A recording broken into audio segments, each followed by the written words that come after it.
The smoke stung Lila Marshall's eyes as she knelt in the warm ashes of what had once been her home, her slender fingers clutching a half-melted locket, the only reminder of her parents she had left. Colorado Territory, 1875, was a cruel place for a woman alone, and the charred remains of her cabin stood as stark testament to that fact. She hadn't heard the approach of hoofbeats over her own sobs, but the shadow that fell across her made her look up through tear-blurred vision at the tall figure silhouetted against the setting sun. "Madam," said a deep voice, gentle despite its roughness, "I saw the smoke from a mile back." Lila hastily wiped her tears with the back of her soot-covered hand, leaving streaks across her face. The stranger dismounted, his spurs jingling as his boots hit the ground.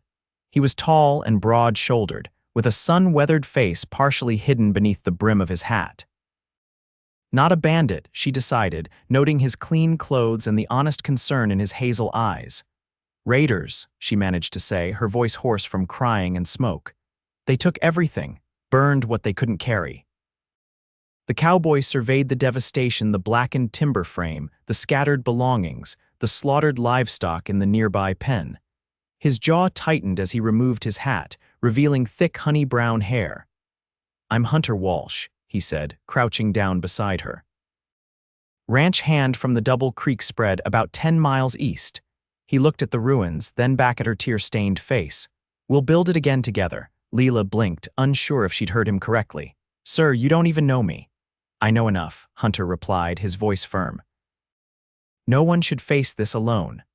Lila's initial reaction was suspicion. Handsome strangers offering help usually wanted something in return, but there was something in Hunter Walsh's eyes that spoke of sincerity, a warmth that reached beyond mere politeness. "Lila Marshall," she finally said. "This land was my father's homestead. He passed last winter, influenza." She clutched the locket tighter. "Mother went 3 years before that." Hunter nodded solemnly. "Miss Marshall, night's coming fast. You got somewhere to go." The reality of her situation hit her anew. She had nothing, no shelter, no food, and only the clothes on her back. The nearest town, Silverton Springs, was over 5 miles away, and she knew no one there well enough to impose. She faltered, pride warring with practicality. "There's a widow about 2 miles from here, Mrs. Abernathy," Hunter offered. "She's good folk. I can take you there for the night, and tomorrow we can start sorting this out."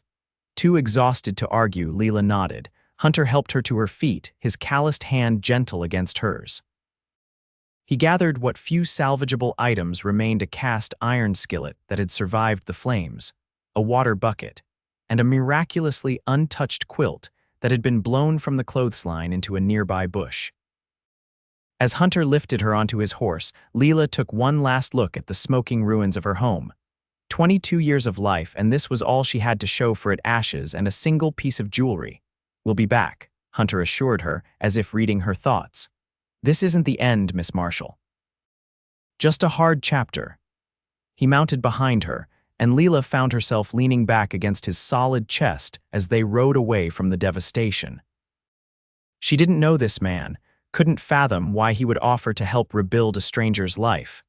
But in that moment, his presence was the only thing keeping her from falling apart completely. The ride to Mrs. Abernathy's was conducted in silence, save for the rhythm of hoofbeats and the occasional sniffling Lila couldn't quite control.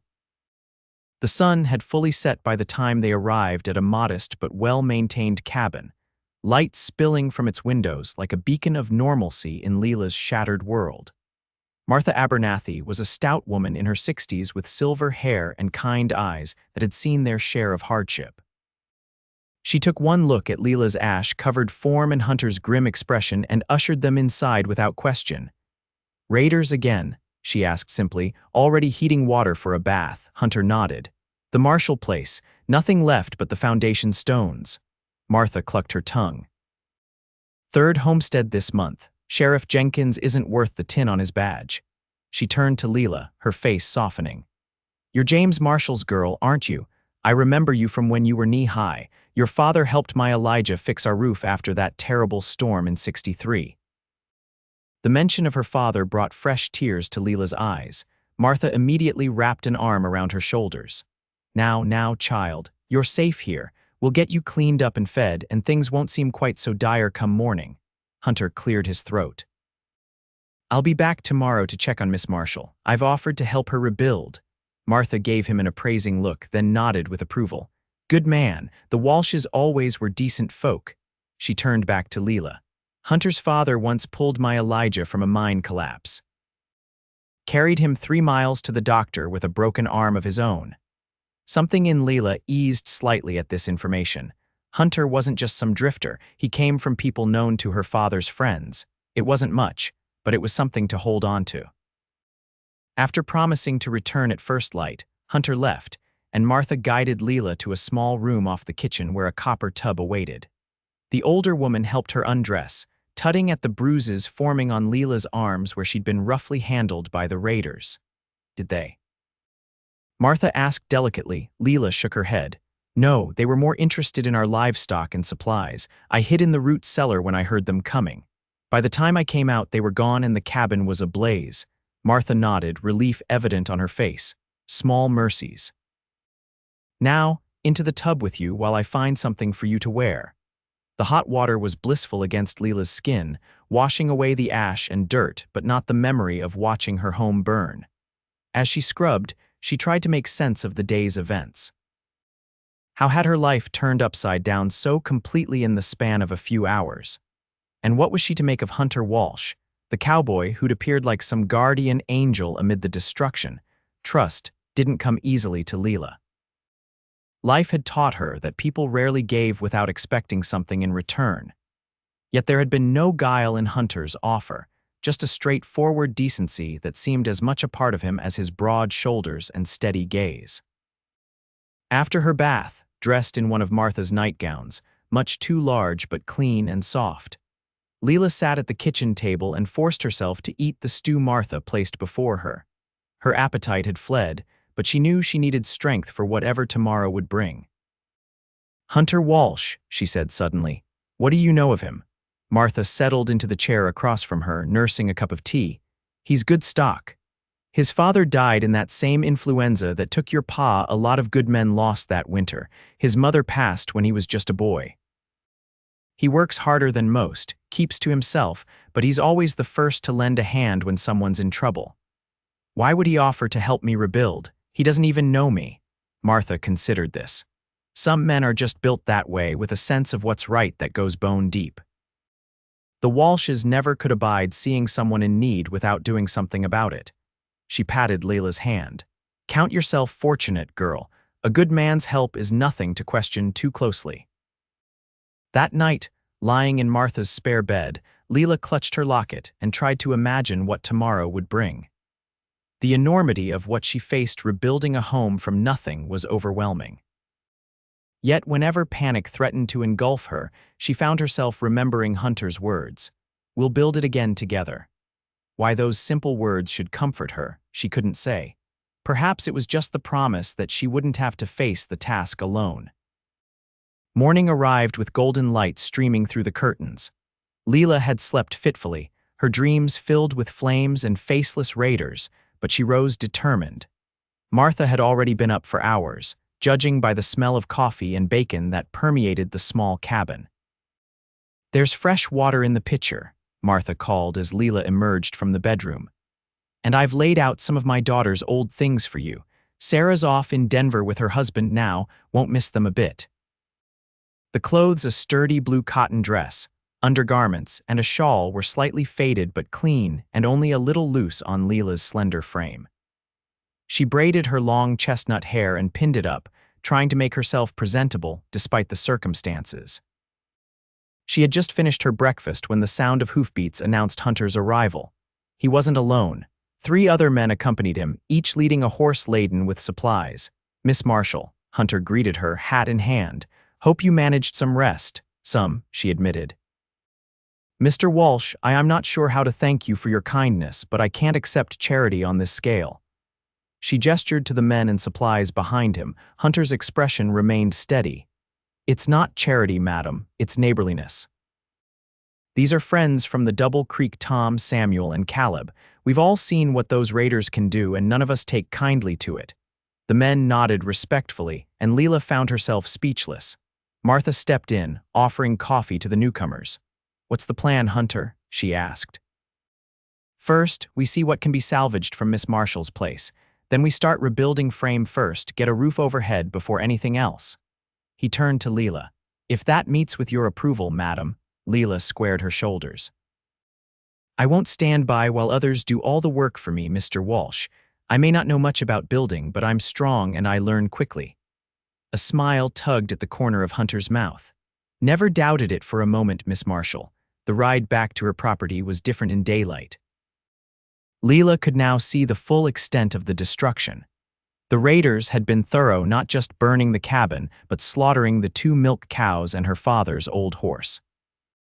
The chicken coop was a splintered mess, though miraculously, 3 hens had survived and were pecking nervously at the edges of the property. Hunter and his friends worked methodically, sorting through the debris, separating what could be reused from what was beyond saving.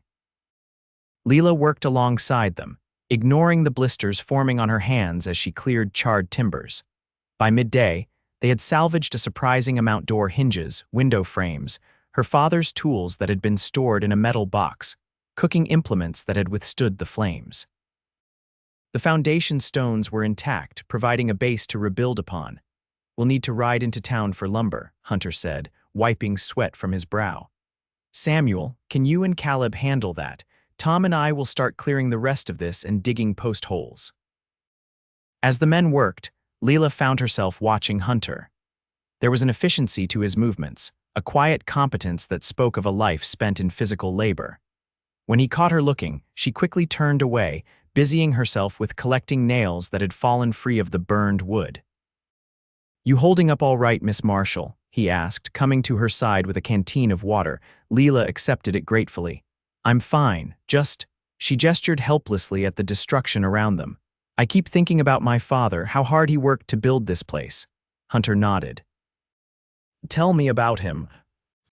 And so, as they worked side by side clearing debris, Lila found herself talking about James Marshall, his stubborn determination, his gentle hands that could break a wild horse or mend a bird's broken wing with equal skill, his laughter that seemed to fill every corner of their small cabin.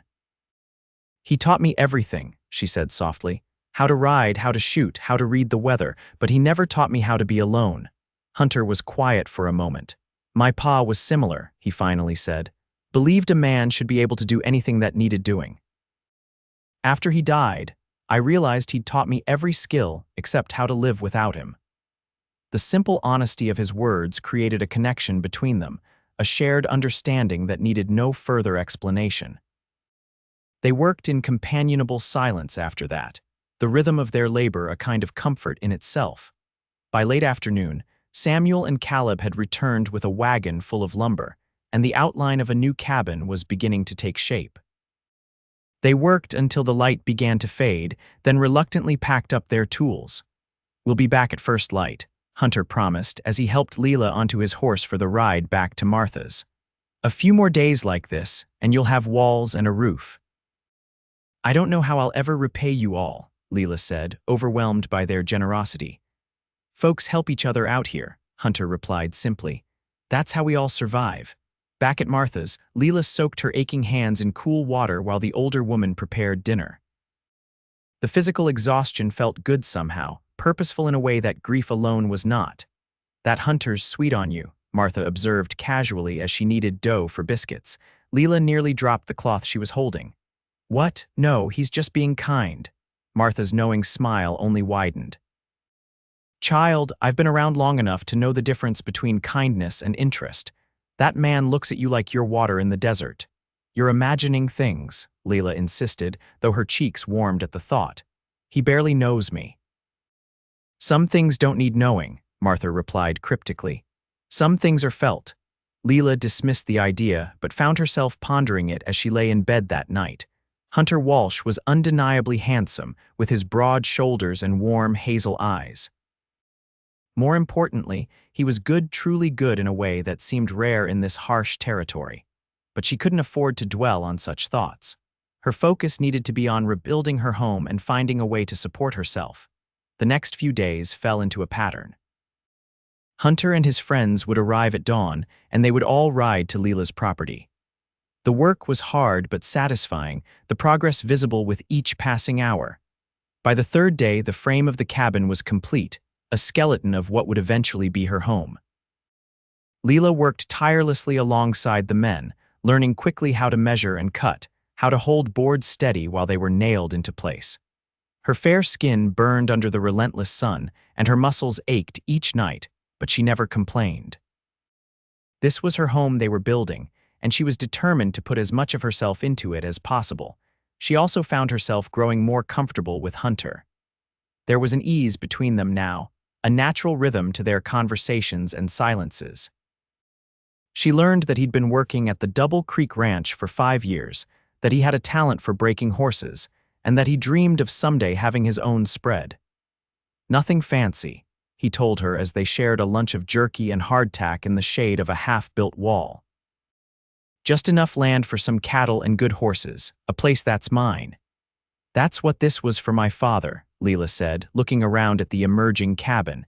His own piece of the world where no one could tell him what to do or how to live. Hunter's eyes met hers. "And for you?" "Is that what you want too?" Lila considered the question.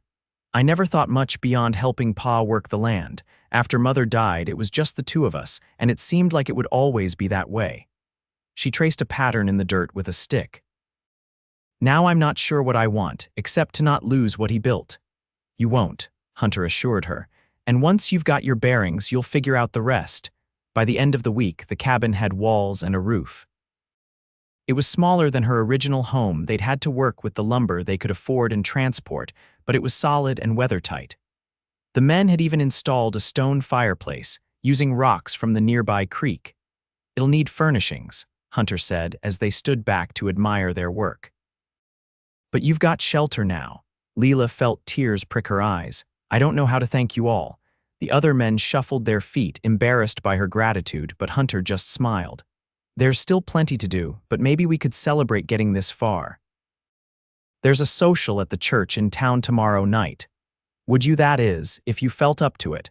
"What Hunter's trying to ask," Samuel interjected with a grin, "is if you do him the honor of accompanying him to the social."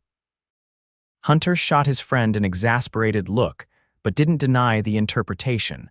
Layla hesitated. The idea of a social when she'd lost so much seemed frivolous, yet the prospect of an evening away from rebuilding and grief was undeniably appealing, and the thought of spending it with Hunter. "I'd like that," she said simply. The smile that spread across Hunter's face was like sunrise breaking over the mountains. Martha was delighted when Lila told her about the invitation. "I've got just the dress," she declared, disappearing into her bedroom and returning with a garment of deep green velvet. "This was my special occasion dress before I got too stout for it. Been saving it for something worthwhile." The dress was beautiful, modest, but flattering, with delicate lace at the collar and cuffs. When Lila tried it on, she was surprised by her reflection in Martha's small mirror. Despite the hard work of the past week, despite the grief and loss, she looked alive. Her cheeks held color, and her eyes, though still shadowed with sadness, sparkled with something like anticipation. Saturday evening arrived, and with it, Hunter Walsh in a clean shirt and polished boots, his hair slicked back with water. He stood awkwardly on Martha's porch, hat in hand, looking for all the world like a schoolboy rather than a seasoned cowhand. "Miss Marshall," he said when Layla appeared, his voice catching slightly. "You look, that is, green suits you mighty well."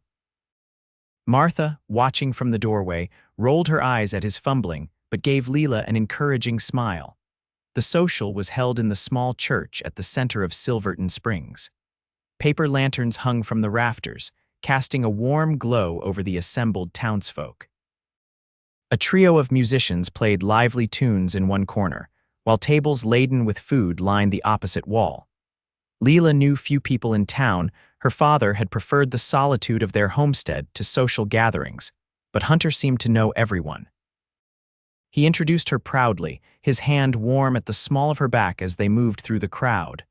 "Heard about what happened to your place," said the storekeeper, Mr. Thompson. "Terrible business. These raiders are getting bolder by the month." "Has the sheriff made any progress in catching them?" Lila asked. several men nearby exchanged skeptical looks.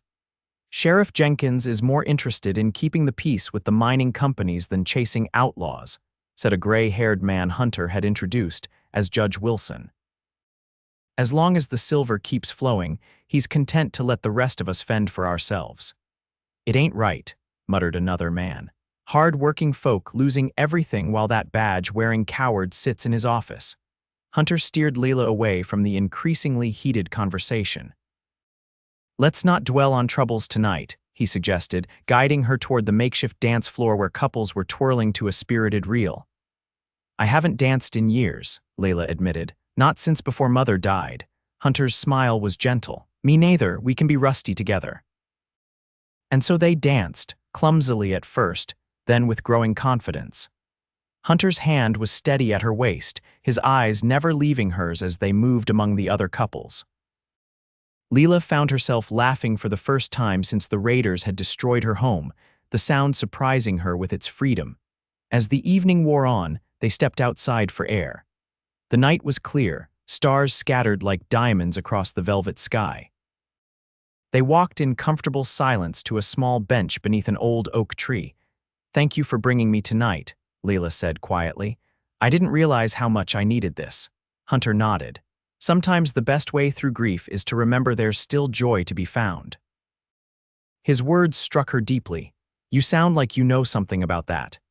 After my pa died, I couldn't see the point in much of anything, Hunter admitted. Worked from sunup to sundown, fell into bed too tired to think, then did it all again the next day.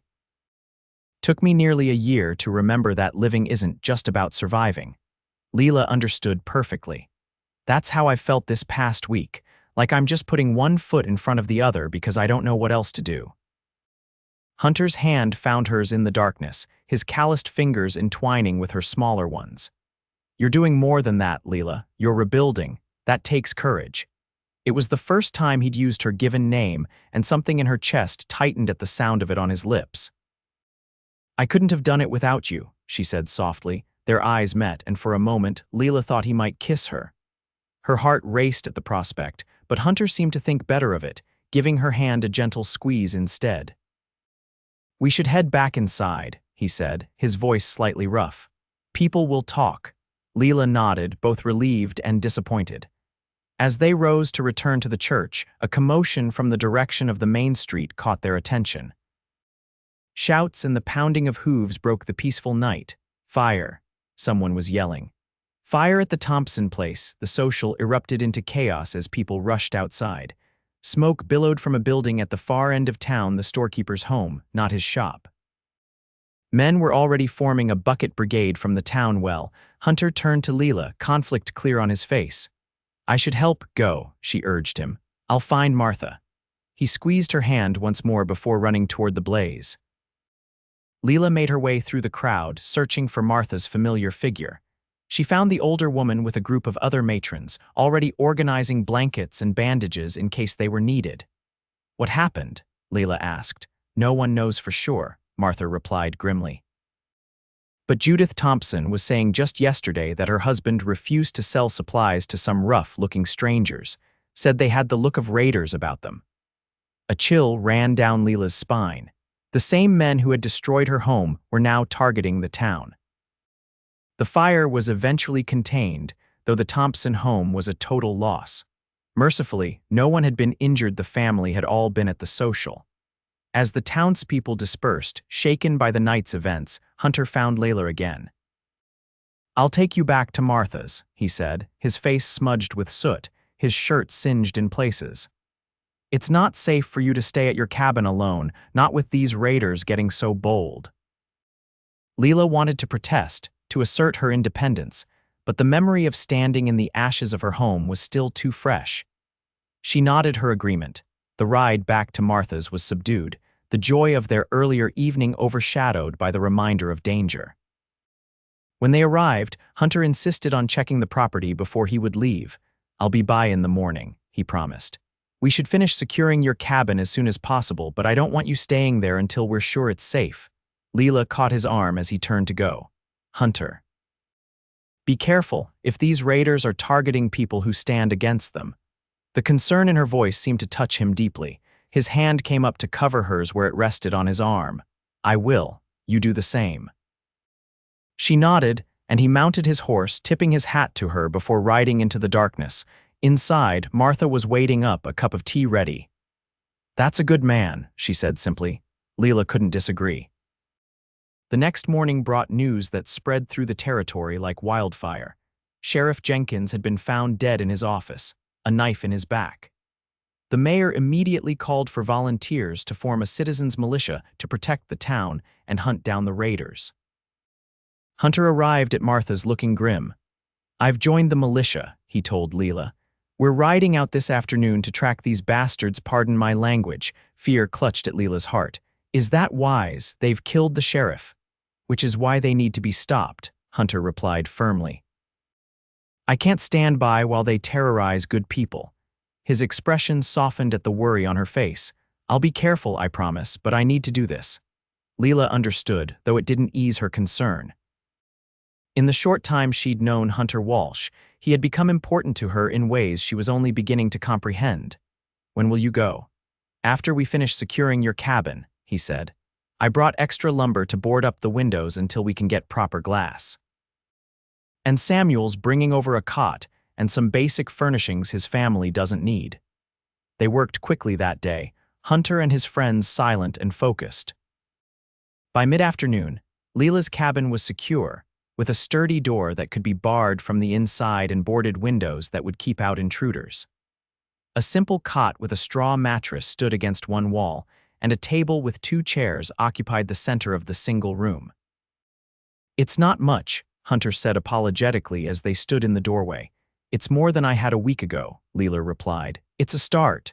Hunter nodded, his eyes lingering on her face as if memorizing it. "I'll be back as soon as I can. 3 days at most, the mayor says. And if you're not?" Lila couldn't help asking.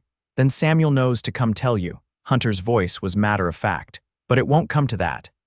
As the men prepared to leave, Lila found herself fighting tears. It was ridiculous, she told herself. She barely knew this man. Yet the thought of him riding into danger made her heart constrict painfully. "Hunter," she called as he mounted his horse. When he turned back, she found herself at a loss for words. "Thank you," she finally managed, "for everything." His smile was tender. "I'll see you soon, Lila." Martha insisted that Lila stay with her while the militia was away, and Lila didn't argue. The idea of being alone at her remote cabin while armed raiders roamed the territory was far from appealing.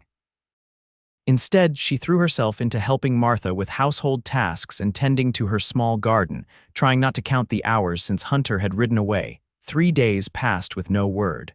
Then 4. By the 5th day, Lila was nearly sick with worry. She and Martha were weeding the garden when they heard hoofbeats approaching.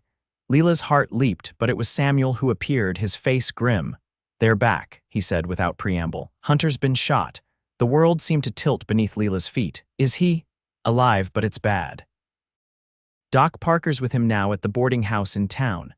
Martha was already moving, gathering her shawl and a basket of healing herbs she kept dried for emergencies. "We'll go now," she declared. "Lila, fetch my blue bottle from the shelf, its willow bark tincture for pain."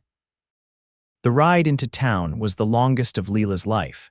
Samuel explained what had happened as they traveled. The militia had tracked the raiders to a camp in the foothills, where a firefight had broken out. They'd managed to kill 3 of the outlaws and capture 2 more, but several men, including Hunter, had been wounded in the process. "He took a bullet meant for the mayor," Samuel said, pushed him out of the way and caught it in the shoulder close to his chest. At the boarding house, they found Hunter pale and sweating on a narrow bed, the doctor just finishing changing his bandages. The wound was ugly, the skin around it inflamed and angry. "Fevers set in," Doc Parker said quietly to Martha. "I've done what I can, but—" He didn't need to finish the sentence. Everyone knew what infection could do, how quickly it could turn deadly. Lila moved to Hunter's bedside, taking his hand in hers. His skin was burning hot, his breathing shallow and labored. "Hunter," she whispered. "It's Lila, I'm here." His eyes fluttered open, glazed with pain and fever. "Lila," he murmured, "the cabin, need to finish." "SHH," she soothed, stroking his damp hair back from his forehead. "The cabin's fine, you just need to rest now." Martha approached with a cup of her willow bark tincture mixed with water. "Help me get him to drink this," she instructed. "It will help with the fever and pain." Together, they managed to get most of the liquid down Hunter's throat. He coughed weakly, then seemed to drift into a restless sleep. "You should go home, get some rest," the doctor told Lila. "There's nothing more to be done tonight." Lila shook her head firmly. "I'm staying." No one argued further. Martha promised to return in the morning with fresh supplies, and the others gradually filtered out, leaving Lila alone with Hunter in the small room. As night fell, she kept vigil by his side, bathing his face and chest with cool cloths, murmuring encouragement when he thrashed in fever dreams, holding his hand when he seemed most restless. The hours crawled by, marked only by the changing shadows on the wall and Hunter's labored breathing. "You can't die," she told him fiercely during one of his more lucid moments. "Do you hear me, Hunter Walsh? After everything you've done for me, you don't get to leave like this." His fingers tightened weakly around hers. "Not planning on it," he managed, the ghost of his usual smile flickering across his pale lips. Dawn found them both exhausted, Hunter from fighting infection, Lila from her sleepless vigil. Martha arrived with fresh bandages and a poultice of herbs known to draw out poison. "His color's better," she observed, placing a practiced hand on Hunter's forehead. "Fever's down some. You did good, girl." The doctor confirmed Martha's assessment when he arrived an hour later. "He's not out of the woods yet," he cautioned, "but if he makes it through today without the fever spiking again, his chances improve considerably." Lila refused to leave Hunter's side, even when Martha insisted she needed rest herself. She dozed in the chair beside his bed, waking whenever he stirred or moaned in pain. By evening, his fever had broken completely, and he was able to take a few spoonfuls of broth. "You look terrible," he told Lila, his voice weak but his eyes clearer than they had been in days. She laughed despite herself. "You're one to talk." His hand found hers again, squeezing with more strength than before. "You stayed." "Of course I stayed," she replied simply. "You would have done the same for me." Hunter's recovery was slow but steady. By the end of the week, he was able to sit up in bed and eat proper meals. The doctor pronounced him out of danger, though it would be some time before he regained his full strength. "The bullet missed anything vital, but you lost a lot of blood," Doc Parker explained. "And the infection took a toll. You need rest, good food, and time." "I need to get back to the ranch," Hunter protested. "I can't afford to lose my position." "Already taken care of," Samuel said from the doorway. "Boss says your job's waiting whenever you're well enough. He also says you're a damn fool for playing hero, but he's proud all the same." Relief washed over Hunter's face. "Thank him for me." As Hunter grew stronger, Lila divided her time between tending to him and working on her cabin. With Samuel and the other men's continued help, she was able to add more furnishings: a proper bed frame, shelves for her few possessions, curtains sewn from fabric Martha had donated. 2 weeks after the shooting, Hunter was well enough to leave the boarding house. The question of where he would go during his convalescence was answered by Martha, who announced that her spare room was his for as long as needed. "It makes sense," she declared when Hunter tried to protest. "I've got experience nursing, and it's close enough that Lila can visit without having to ride all the way to the Double Creek." The arrangement proved ideal. Hunter regained his strength gradually, first walking short distances around Martha's cabin, then accompanying Lila to her homestead to oversee the final touches on her rebuilt home. Though he couldn't yet do the physical labor himself, his guidance was invaluable. During those weeks of recovery, something shifted between them. The crisis had stripped away pretense, leaving a raw honesty in its place. They talked for hours about their childhoods, their losses, their hopes for the future. Lila found herself sharing thoughts she'd never voiced aloud, and Hunter seemed to do the same. "I've been saving," he told her one evening as they sat on Martha's porch watching the sunset. "Almost have enough for a small spread of my own. There's land for sale about 10 miles north of here, good water, decent grazing." "That's wonderful," Lila said, genuinely happy for him, though the thought of him leaving brought an unexpected pang. Hunter was quiet for a moment then. It would be enough for a man and his wife. Maybe children someday. Lila's breath caught in her throat, Hunter turned to face her, his expression serious. "I know it hasn't been long," he said softly. "And maybe I'm a fool for speaking so soon, but these past weeks, getting shot has a way of clarifying what matters." He took her hand in his. "You matter, Lila, more than I ever expected." Tears pricked at her eyes. "Hunter, you don't have to answer now," he said quickly. "I know you're still finding your feet after everything. I just wanted you to know where I stand." Lila looked down at their joined hands, his large and calloused, her smaller but equally work-hardened. "When the raiders burned my home," she said slowly, "I thought I'd lost everything. I couldn't see a future beyond ashes." She raised her eyes to his. "But you showed up and said we'd build it again together, and we did." Hope dawned in Hunter's eyes. "We did. I think," Layla continued carefully, "that maybe we could build something else together too, if you were asking." The smile that spread across Hunter's face was like sunshine breaking through clouds. "I'm definitely asking." His kiss was gentle, tentative at first, then deepening as Lila responded. His hand cradled her face as if she were something precious, and in that moment she felt like perhaps she was.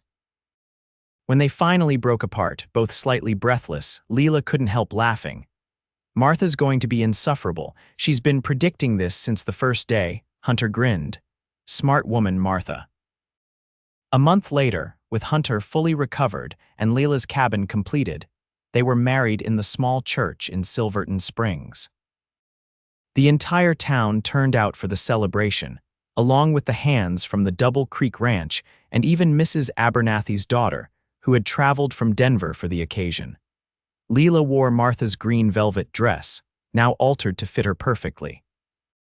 Hunter wore a new shirt and his freshly polished boots, his face solemn but his eyes shining with happiness as they spoke their vows.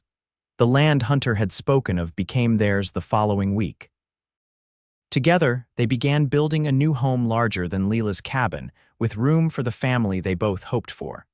The work was hard, but they tackled it together, just as they had rebuilt Lila's cabin from the ashes. "Do you ever think about that day we met?"